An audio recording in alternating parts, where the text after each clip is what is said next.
think we all got born in a truck. First memories were going down south in the back of a TK Bedford. I'd be chucked up with the RT box in the back, and then basically that was our life. Mum wouldn't let me leave school until I was 16, and then I went Nelson fruit packing, and then I met the bride here. He kind of said, I might meet you after rugby, and it just eventuated from there. 55 years, so worked out all right.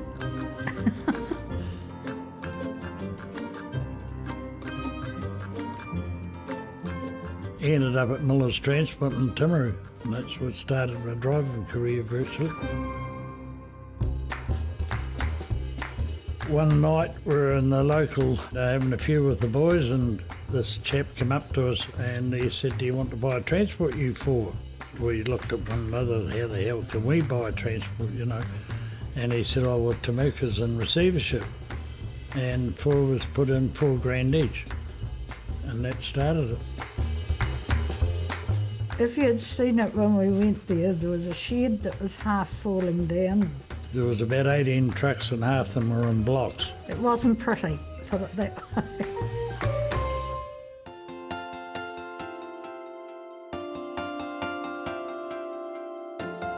But Mum and Dad had no money at all, and I know everything they had they put into us as kids, and I do know that they struggled their backsides off for the first 10 years in business. We never had any social life much. If we wanted to see Mum or Dad, we had to come to the transport, and Dad would often put you in a truck. It was a pig truck, so every week it'd go and pick pigs up, so it had the smell of pigs all the time.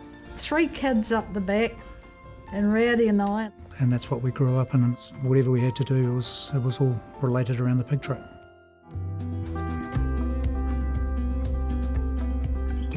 It's always been a rich dairy area, which we work in.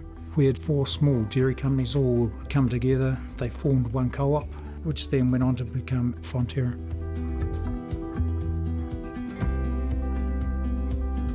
Yeah, those days when Fonterra first started, I suppose we only had about 20 trucks, didn't we? Being at the right place at the right time. My father and I had different views on where I needed to go in life. I chose to jump the ditch and go to Australia. Gutsy said, "Oh, how are things going in the transport?" I said, "Well, if you ones don't come home, well, we'll put her on the market." We've got no option. Here's the time frame. I want you home. After about 2 or 3 months, we got word to say that he was coming home. It challenged me. It made me grow up. It made me mature into a leader. And then the other joker came home too. He just rang up and said, "Let's get your ass back home." And it's worked out to be the right decision too.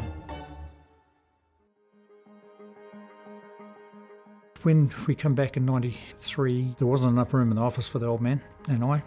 So he started up down at King Street, down the bottom end of Temuka. All of a sudden we started receiving Fonterra product. There's over 70 employed down that wee stretch down there. They have 70 more wages coming into the pockets of, Locals. people. That's why I am proud of that end down there. And that's how the storage juggernaut started.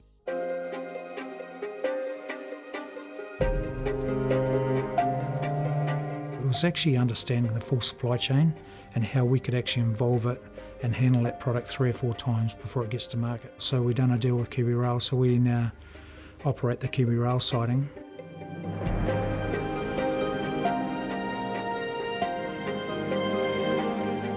So we get that leg. Now we control wherever that we need the rail to go.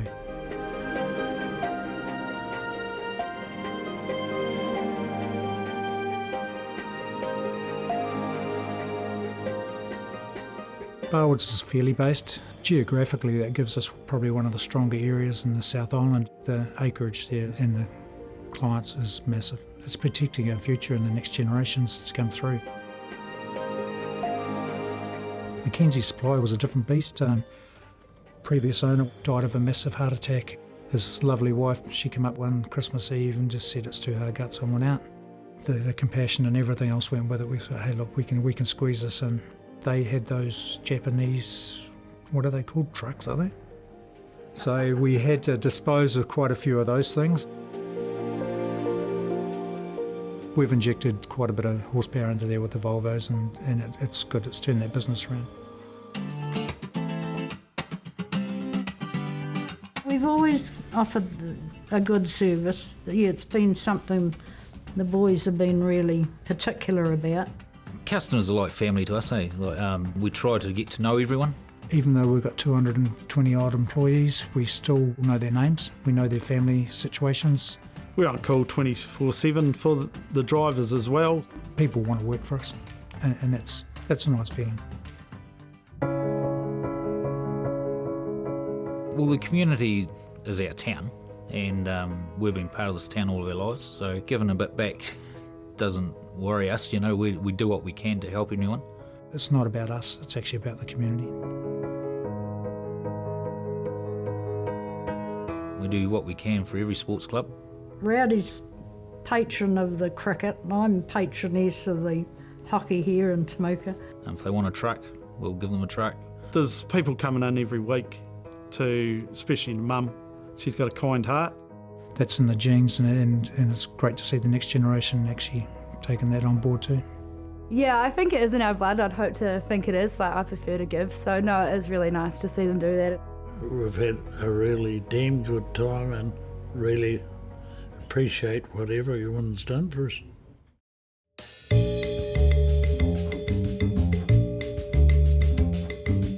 Very proud of Mum and Dad bringing up 3 boys as we were, and the business side of it. Still Rowdy at 83.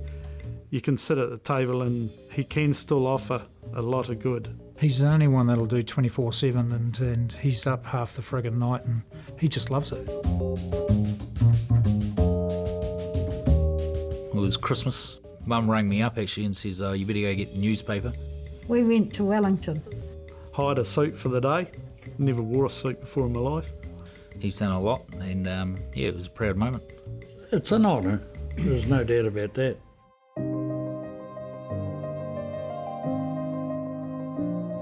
We've pushed the rural sector and we're going pretty well on the rural, but nothing compared to the Fonterra side, and that's with Gutsy's commitment to push that along.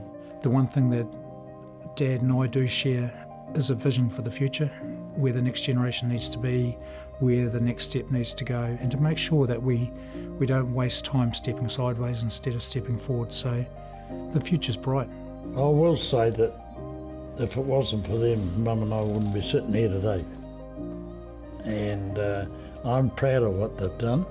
I've never told them that, but I am bloody proud of them. Time for a beer. No worries. Cut. Beer time.